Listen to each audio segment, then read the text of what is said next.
আলাইকুম রাহমাতুল্লাহ। বন্ধুগণ, আজকে আমরা ওযুর নিয়ম শেখার চেষ্টা করব। আমি প্র্যাকটিক্যাল করে আপনাদেরকে দেখাবো, আপনারা সেইভাবে ওযু করার চেষ্টা করবেন। কারণ ওযু হচ্ছে নামাজের জন্য শর্ত। যদি আমরা ওযু ঠিকভাবে না করতে পারি, যদি আমাদের ওযু না হয়, সঠিকভাবে ওযু না করলে কিন্তু আমাদের নামাজটাও হবে না, আমাদের নামাজ বরবাদ হয়ে যাবে। অনেক লোক যেমন তেমন করে ওযু করে নিয়ে তাড়াতাড়ি মসজিদে চলে যায়, এইভাবে কিন্তু নামাজ হবে না। আমাদেরকে শুদ্ধভাবে ঠিক মতো ওযুটা করতে হবে। আর ওযুর নিয়ম পুরুষ এবং মহিলার দুজনেরই ওযুর নিয়ম একই। এই জন্য আসুন আমরা ভিডিওটা শুরু করি।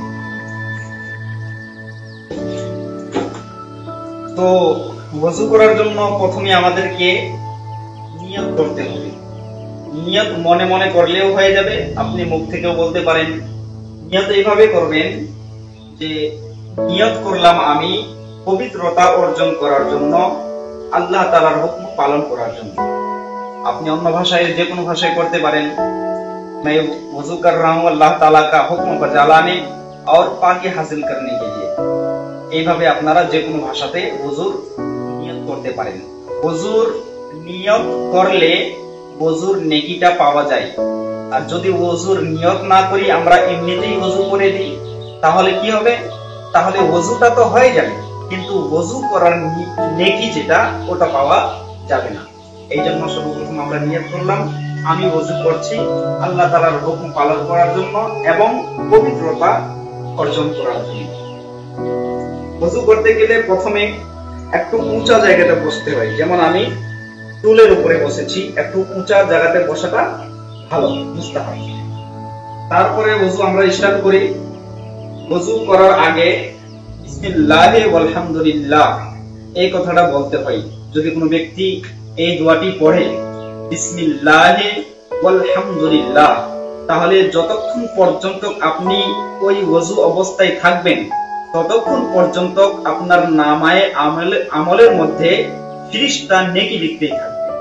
এই জন্য কমসে কম এই দোয়াটা পড়তে হয় ওযু করার আগে, বিসমিল্লাহি ওয়াল হামদুলিল্লাহ। না হলে আপনি বিসমিল্লাহির রহমানির রহিম বলেও ওযু শুরু করতে পারেন। তাহলে আমি ওযু শুরু করছি, বিসমিল্লাহি ওয়াল হামদুলিল্লাহ।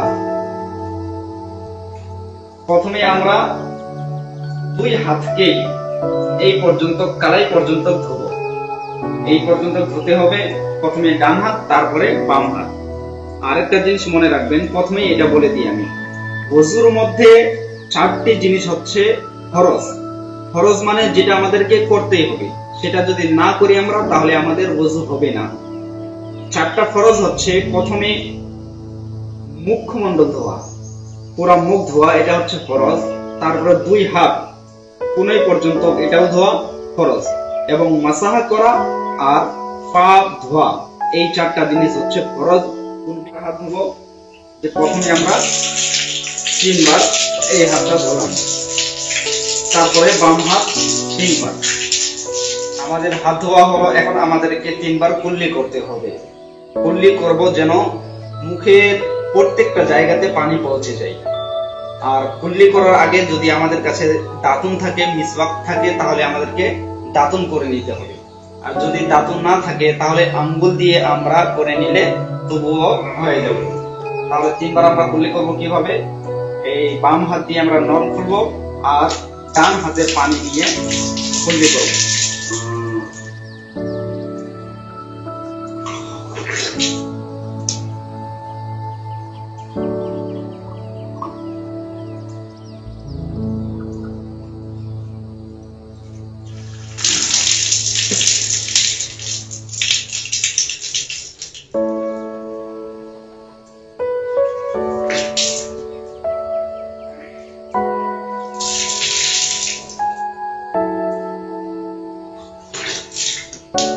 তিনবার কুল্লি করা হলো। এই যে আমি কুল্লি করার মধ্যে যে গলগলা করলাম, এটা করতে হয় যেন প্রত্যেকটা জায়গাতে পানি পৌঁছে যায়। কিন্তু যদি রোজা অবস্থায় থাকি, তাহলে আমাদেরকে গড়গড়া করতে হবে না। আর নাকে বেশি চাপ দিয়ে পানি পৌঁছানো যাবে না যদি আমরা রোজা অবস্থায় থাকি। রোজা অবস্থায় যদি না থাকি তাহলে গড়গড়া করে নেওয়াটাও ভালো। তারপরে নরম হাড্ডি পর্যন্ত আমাদেরকে 3 বার নাকে পানি পৌঁছাতে হবে। কুল্লি করা হয়ে গেছে, এখন আমাদেরকে নাকে পানি পৌঁছাতে হবে।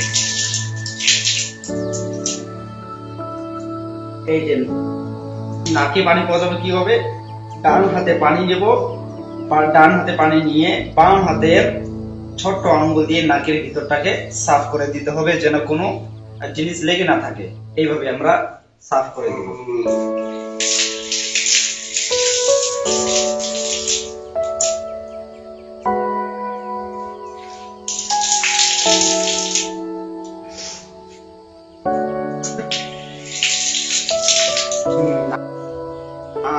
একটা জিনিস মনে রাখবেন, যখনই আমাদের পানির প্রয়োজন হবে না আমরা যেন খেয়াল করে নলটাকে বন্ধ করে রেখে দিই, না হলে কিন্তু পানিটা যে নষ্ট হবে ওই পানিটা নষ্ট করার কারণে আমাদের ওটা ইসরাফ হয়ে যাবে, যার ক্ষেত্রে আমাদের গুনাহ হয়ে যাবে। এই জন্য খেয়াল করে প্রত্যেকবার আমাদেরকে নলটাকে বন্ধ করে দিই। এখন আমরা 3 বার মুখ ধোব।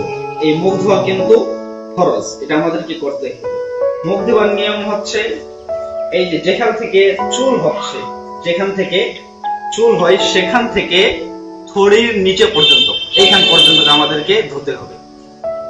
যেখান থেকে চুল হয় আর থড়ির নিচে পর্যন্ত, তারপরে এক কান থেকে, কানের লও যেটাকে বলা হয়, এই কান থেকে দ্বিতীয় কানের লও পর্যন্ত মাঝখানের সম্পূর্ণ জায়গাটাকে আমাদেরকে 3 বার করে ধুতে হবে।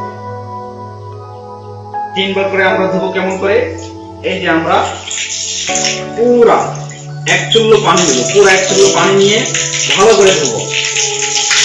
এখন আমি এটাকে নলটা বন্ধ করে দিলাম, তারপরে ভালো করে পুরো জায়গাটাতে আমি পানিটা পৌঁছাই দিলাম।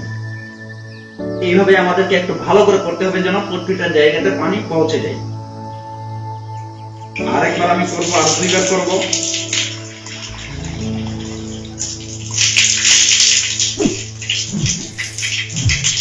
এইভাবে আমাদেরকে করতে হবে যেন প্রতিটা জায়গাতে পানি পৌঁছে যায়।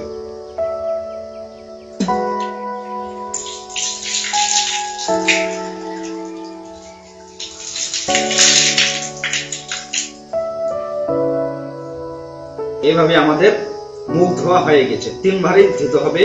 হ্যাঁ, যদি 3 বারে না ধোয়া যায়, কোনো জায়গাতে যদি খালি থেকে যায়, ফাঁকা থেকে যায়, পানি যদি ওই জায়গাতে না পৌঁছে, তাহলে আবার আমরা 1 বার বা 2 বার বেশি করে করতে। একটা জিনিস মনে রাখবেন, আমার তো দাড়ি ছোট, যদি এই জন্য আমি আমাকে পুরো দাড়িটাই ধুতে হবে, প্রতিটা জায়গাতে আমাকে পানি পৌঁছাতে হবে।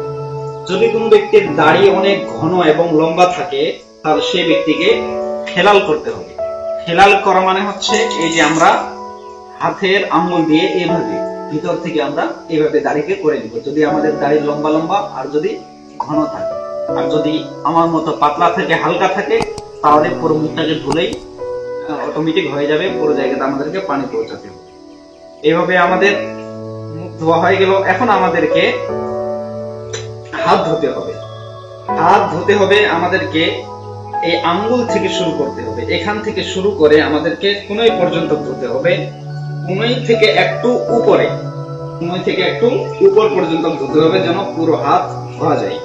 সেটাকে আমরা কিভাবে করব, তার নিয়ম হচ্ছে, সব থেকে উত্তম নিয়ম হচ্ছে এটা যে আমরা 2 হাতে এইভাবে পানি নিব, পানি নেবার পরে এইভাবে আমরা করে দেব। এটাকে বন্ধ করে দিলাম, বন্ধ করে দেওয়ার পরে ভালো করে পুরো জায়গাতে আমরা এইভাবে পানিটা পৌঁছাই দেব। এইভাবে আমরা করব। আবার আমরা কি করব, এই যে 2 হাতে পানি নিয়ে এটাকে আমরা একটু এইভাবে করে নেব, যেন পানিটা এরকম করে নেব। হ্যাঁ, 2 বার হয়ে গেছে। আরেকবার আমরা এইভাবে করে নেব, তাহলে এই দিক থেকে হাত ধোয়া হলো এবং এখানে পুরো জায়গাটা ধোয়া হলো। তো আমাদেরকে কোনই থেকে উপরে, একটু উপরে পর্যন্ত পুরো হাত এইভাবে 3 বার করে ধুতে হবে। আর অনেক লোক এইভাবে করে, অনেক লোক এইভাবে করে, এই নিয়মটা কিন্তু ঠিক না।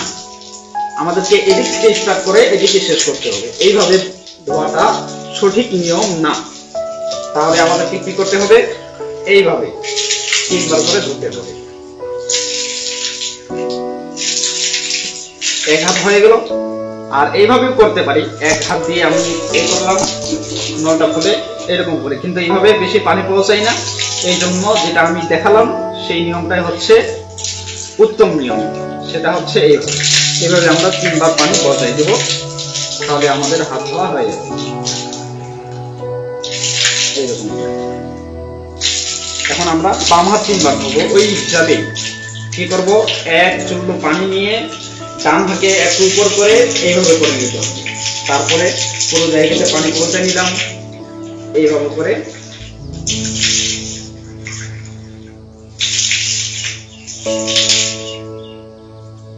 একটু পানি নিয়ে আমরা হাতটাকে ভিজাই নিতে হবে। এখন আমরা মাসাজ করব। মাসাজ করতে গেলে টুপি আমাদেরকে খুলে রাখতে হবে।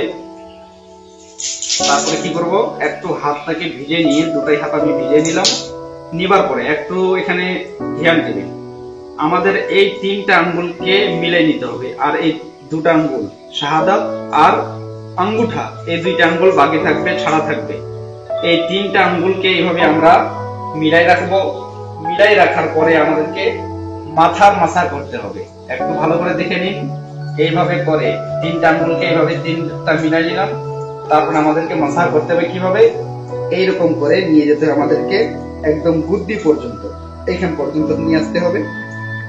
কিভাবে, একবারে মাসাজ কিন্তু একবারে 3 বার করতে হবে না। এইভাবে নিয়ে যাওয়ার পরে মনে রাখবেন, যখন আমরা এইভাবে নিয়ে যাব তখন যেন এই জায়গাটা, তালুটা আর এই 2টা আঙ্গুল মাথাতে যেন টাচ না হয়।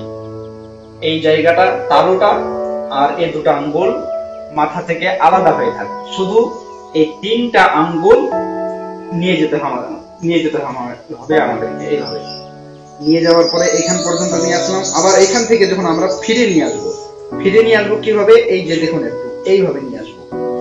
ঠিক আছে, যাবার সময় এই 3টা আঙ্গুল দিয়ে যাবে, আর ফিরে নিয়ে আসার সময় আমাদেরকে এই তালু দিয়ে নিয়ে আসতে হবে।